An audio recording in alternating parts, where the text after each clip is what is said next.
ये गुरु महाराज की भक्तों, मैं आपको गुरुवाणी सुनाने लगी हूँ। सत्संग है, बहुत बढ़िया सत्संग है। इसको सुनना, लाइक करना, शेयर करना, सब्सक्राइब करना। और तारा बब्बर के चैनल में आपका बहुत बहुत स्वागत है।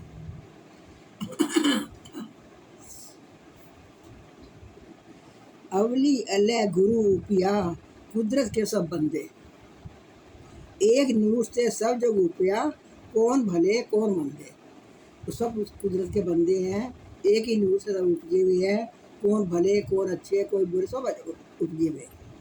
अर्थात तमाम जीव सृष्टि उस मालिक प्रभु के एक ही नूर की पैदाइश रचना है, यानी उसी का ही नूर है।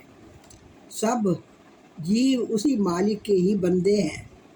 किसी को अच्छा और किसी को बुरा कैसे कहा जा सकता है, क्योंकि सब जीव एक पिता की संतान है।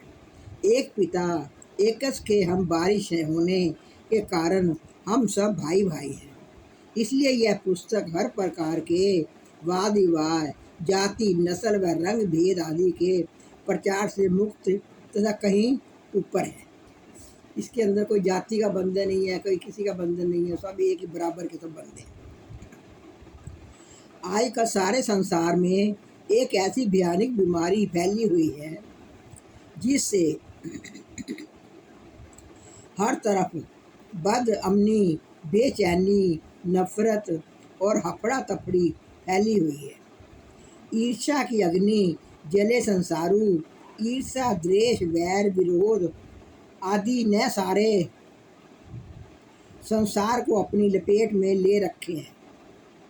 संत जन हिमगिरी बर्फ का पर्वत के समान होते हैं।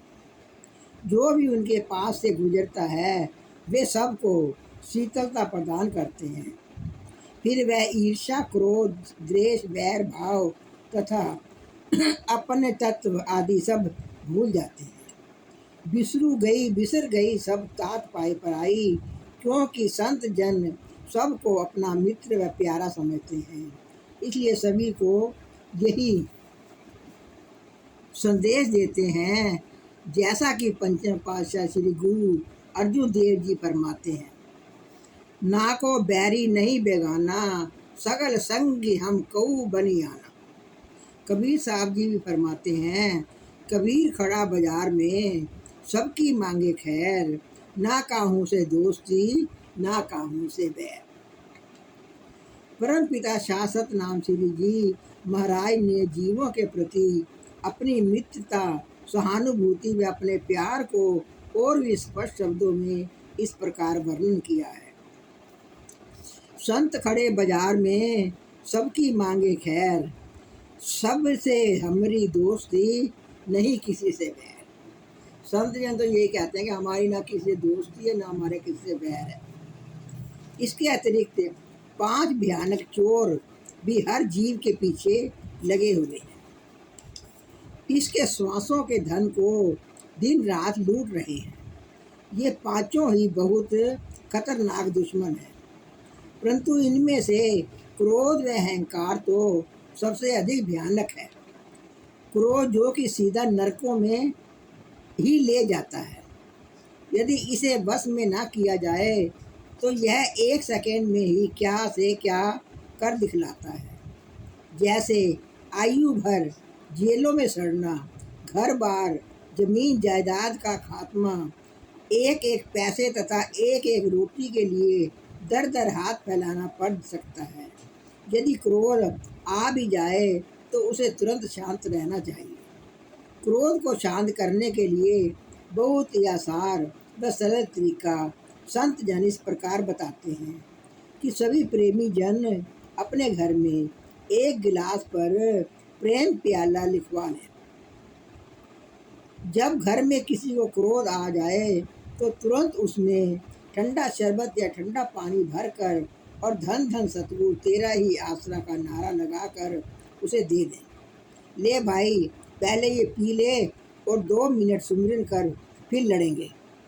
जैसे उबलते हुए दूध में थोड़ा सा गर्म पानी का छींटा मारने से उसका उफान रुक जाता है, इसी प्रकार बस प्रेम प्याला पीने से की देर है, क्रोध तुरंत शांत हो जाता है।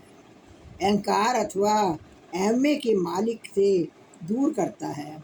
जहाँ अहंकार है वहाँ मालिक नहीं है। सब अहंकार झूठा है। यह शरीर जो जन्म के समय हमारे साथ आया है, अंतिम समय ये भी साथ नहीं जाता। तो ये सब दुनियावी पदार्थ या सामान आदि कैसे साथ जा सकते हैं। इसीलिए झूठे अहंकार को छोड़कर अपने मालिक से प्रीति करिए। अति सुंदर कुलीन चतुर्मुख ज्ञानी धनवंत, मृतक कहिए नानक जी प्रीतिनी भगवंत। प्रेम के बिना इंसान थोथा व मृतक के समान है, अर्थात बिना प्रेम के जीव चलता फिरता मुर्दा है। कबीर साहब जी फरमाते हैं, जिसके अंदर दया नहीं है, प्रेम नहीं है, वो मुर्दे के समान कहलाता। चलता फिरता आदमी भी वो मुर्दे के समान कहलाता है, ये मुर्दा घूम रहा है। कबीर जा घट प्रेम न सांच संचरे, सा घट जान मसान। जैसे खाल लोहार की सांस लेत बिन प्राण। कबीर जा घट प्रेम ना सचरे जो घट जान। कहते हैं जिस कबीर साहब जी कहते हैं जिसके घट के अंदर प्रेम नहीं है, बैर विरोधी हर टाइम करना है उसने, तो उसको जानो वो मसान के समान है। ऐसा इंसान मसान के समान होता है। जैसे खाल लोहार की सांस लेत बिन प्राण। बेपरवाह शहंशाह मस्ताना जी महाराज फरमाया करते हैं, इंसान जीवित तो लिप मिट्टी है और मरने के बाद बुक शाही का बन जाता है। इसलिए यह इंसान किसी बात का अहंकार अभिमान करता है। मत कर तू अभिमान रे बंदे, झूठी तेरी शान रे। ये सृष्टि कभी भी संतों से खाली नहीं रही। हर युग और हर काल में संत जन इस पृथ्वी पर प्रकट होते आए हैं, चाहे वे किसी भी समय देश या कौम में प्रकट हुए। सच्चाई उनका मुख्य उद्देश्य रहता है। संत जन किसी पर निर्भर नहीं रहते और न ही वे किसी के मोहताज होते हैं। वे मौजूदा वक्त की प्राचीनता भाषा और प्रणाली और संस्कृति के अनुसार जन साधारण भाषा में अपने उद्देश्य यानी राम नाम का प्रचार करते हैं। बेशक वे अपनी ओर से कोई नहीं बात नहीं करते, परंतु पिछले संत महात्माओं तथा मालिक के प्यारे गुरुमुख भक्तों की दीक्षा का वर्तमान समय कही प्रचलिता भाषा के द्वारा लिखित और मौखिक ढंग से दोहराते हैं, जिसे सब लोग कई कारणों से भूल चुके हैं। संत जन फरमाते हैं कि धन इज्जत मान बड़ाई, घर परिवार का सुख, अच्छा स्वास्थ्य, अच्छा कोई ऊंचा पद आदि किसी समय हाथ से निकल जाए तो ये कभी ना कभी दोबारा मिल सकता है, परंतु अनमोल वस्तु जो गुरु मुक्ता है, यदि यह हाथ से निकल जाए तो किसी भी कीमत पर जतन से दोबारा हाथ नहीं आती। यदि कोई जीव किसी प्रकार के बहकावे, लालच अथवा किसी और कारण से अपने सतगुरु से बेमुख हो जाता है तो यह कभी न पूरा होने वाला घाटा। इसलिए इस बात को ध्यान में रखते हुए सत्य व झूठ की पहचान करनी चाहिए। यह तो बात स्पष्ट है कि यदि किसी शब्द आदि को ठीक तर्ज अथवा ढंग से पेश न किया जाए तो उसका असल भाव और असल स्वरूप भी बिगड़ जाता है। इसके साथ साथ न तो उसे सुनने व समझने में कोई आनंद आता है और ना ही उसके असल उद्देश्य तथा अर्थों के ही समझ आती है। इसीलिए संत महात्मा वर्तमान समय के अनुसार प्रचलित भाषा व ढंग से अपने उद्देश्य का प्रचार करते हैं। मारू, सोरिष्ठ, बिहागड़ा, बिलावल आदि पक्के राग हैं। पहले समय के द्वारा राम नाम का प्रचार होता था, परंतु आजकल न तो इन्हें कोई ठीक ढंग से गा सकता है और ना ही कोई समझ सकता है।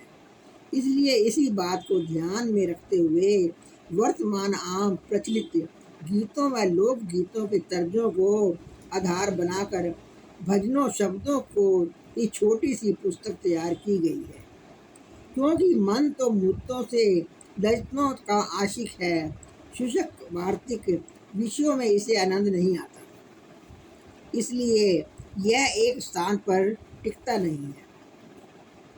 भक्तों, इसको सुनता रहें, पाठ को सुनता रहें, सत्संग को सुनता रहें, गुरुवाणी को सुनते रहें और लाइन पे बने रहें, बीच में छोड़ना नहीं है, पूरा सत्संग सुनते रहिए। जब तक मन साथ ना दे तो आत्मा बेचारी परमार्थ में मालिक की तरफ एक कदम भी आगे नहीं चल सकती। मन ही जो है परमात्मा की तरफ लगाएगा, भगवान की तरफ लगाता है, सतगुरु की तरफ। अगर मन ही तुम्हारा नहीं है तो यह आत्मा नहीं चल सकती। इसलिए जिज्ञासु व प्रेमी जन केवल इस बात की ओर ही आकर्षित न हो, बल्कि इन तर्जों के द्वारा शब्दों में अमूल्य वचनों के ओर जो अक्षर एकत्र किए हैं वे हीरे जवाहरात के समान बहुत ही कीमती व अनमोल हैं। कुनीन एक बहुत कड़वी दवा है, इसलिए बच्चे को भी कभी सीधी नहीं दी जाती। कैप्सूल जो वर्तमान युग को देन है, परंतु मलेरिया बुखार को तो दवा यानी कुनीन ही उतारती है। पहले ज़माने में अगर किसी को मलेरिया हो जाता तो कुनीन की दवाई दिया करते थे। अब तो कई प्रकार की दवाइयाँ चल पड़ी हैं। इस प्रकार संतों के वचन भी जीव के लिए कुनीन की भांति कड़े हैं, परंतु इन गीतों की तर्ज रूपी कैप्सूल अथवा मीठे का बाहरी लेप चढ़ाने से मन खुश होकर सुनता और समझ लेता है। वास्तविक में संतों के वचन ही विचार करने योग्य हैं। इसलिए हम आशा करते हैं कि सत्संगी प्रेमी और परमार्थी ख्यालों वाले जिज्ञासु जीव इस पुस्तक को गहरी दिलचस्पी के साथ पढ़ें। वो भी कहते हैं कि गहरी दिलचस्पी से पढ़ें, गहरी दिलचस्पी से इसको सुनें, क्योंकि इसके अंदर एक एक लफ्ज़ जो है बहुत ज्ञान वाले दिए हुए हैं और संतों के अनमोल वचनों को अमल में लाकर अपनी इस उत्तम नर देह का लाभ प्राप्त कर सकते हैं। इस पुस्तक में 117 शब्द हैं जिनमें रूहानियत का संदेश दिया गया है। शब्दों के द्वारा जीवों को चेतावनी दी गई है कि मनुष्य जन्म बड़ी मुद्दत के बाद बड़ी मुश्किल से हाथ आया है। यह मनुष्य जन्म ऐसे ही नहीं मिल जाता। कितने जन्म ले लेके अच्छे कर्म बुरे कर्म है, कई जन्मों के बाद ये मनुष्य नर का तोला मिलता है। एक जन्म में मनुष्य नर का तोला नहीं मिलता। बड़ी मुश्किल के बाद मुश्किल से हाथ आया है, इसलिए इसे खाने पीने और ऐश इशरत के बर्बाद नहीं करना चाहिए, बल्कि किसी पूर्ण सत महात्मा से मालिक को पाने का भेद यानी नाम जपने की युक्ति पूछकर इसे सफल करना चाहिए। वरना दिया गया निश्चित समय पूरा होने पर यह सुनहरी अवसर यानी नर तन हाथ से चला जाएगा। तो उसने वक़्त तो दे दिया है, जो उसने हमारा मरण लिख दिया वो निश्चित कर दिया है, फलाने टाइम पे मरना है। और उससे पहले अगर आप कर सकते हो तो कर लो। नर तन हाथ से चला जाएगा। नरकों के दुख व 84 के कष्ट फिर से भोगने पड़ेंगे। कटु वचन बोलकर किसी का दिल ना दुखाओ। कहते हैं कि कड़वा वचन बोलकर किसी का दिल ना दुखाओ, बल्कि सबसे मीठे वचन बोलो और प्रेम का व्यवहार करो, क्योंकि किसी एक के दिल को दुखाने जितना पाप नहीं और किसी एक को खुश करे जितना पुण्य नहीं है। जैसे कौवों के कड़वे बोल सुनकर उसे बुरा भला कहते हैं। जब कौवा काँव काँव काँव काँव करता है तो उसको लोग उड़ाते हैं, भगाते हैं कि हम तेरी आवाज़ नहीं सुनना चाहते। परंतु कोयल अपने मीठे स्वर के कारण बैरी को भी मित्र बना लेती है। क्यों मित्र बनाती है? कि उसकी वाणी मीठी है। कोयल की वाणी मीठी है, कौवे की वाणी मीठी नहीं है। उसको सब भगाते हैं दूर दूर, अपने पास बिठा के राजी नहीं है, उड़ाते हैं डंडों के साथ और कोयल से मीठी मीठी वाणी सुनते हैं। इसी प्रकार मीठा बोलने से दुनिया के सभी जीव अपने मित्र बन जाते हैं। लोभ सब पापों का मूल है, इसलिए इससे ज़्यादा सावधान रहना चाहिए। यह जिंदगी केवल 4 दिन की है, इसलिए अहंकार को त्याग कर मालिक का नाम ही जपना चाहिए। संतों का सत्संग एक ऐसा तीर्थ है जहाँ जन्मों जन्मों की मैल धुलती है और अंतकरण साफ, निर्मल व पवित्र होता है तथा मालिक की प्राप्ति शीघ्र ही हो जाती है। नाम अमोलक वस्तु है, परंतु संतों के दरबार में यह बिना दाम में मिलती है। संत इसका कोई दाम नहीं लेते, बिना दाम से नाम दान की बिना दाम के मिलती है। भाग भी संतों की संगत में आने से ही बनता है। मालिक और उसके नाम में कोई अंतर नहीं है। मालिक स्वयं नाम वाले के हर समय पास रहता है। इसी प्रकार प्रेम और नाम में भी कोई अंतर नहीं, क्योंकि मालिक का असल स्वरूप प्रेम है। इसलिए सबसे प्रेम करना चाहिए। संत जन जीवों की भलाई के लिए ही संसार में आते हैं। वे हमें बुरे कामों से रोकते हैं और दुनियावी आचार व्यवहार शुद्ध रखने के लिए फरमाते हैं। शुद्ध व्यवहार रखने से मालिक की भक्ति करने में सफलता मिलती है।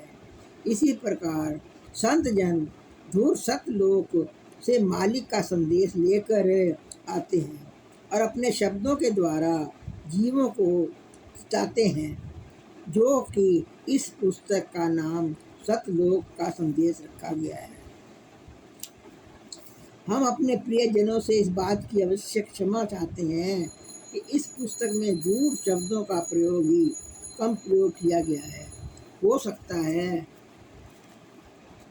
कि यह पुस्तक व्याकरण की कसौटी पर भी पूरी न उतर सके, परंतु फिर भी शब्दों की लय व सुर को नियमित रखने की पूरी कोशिश की गई है।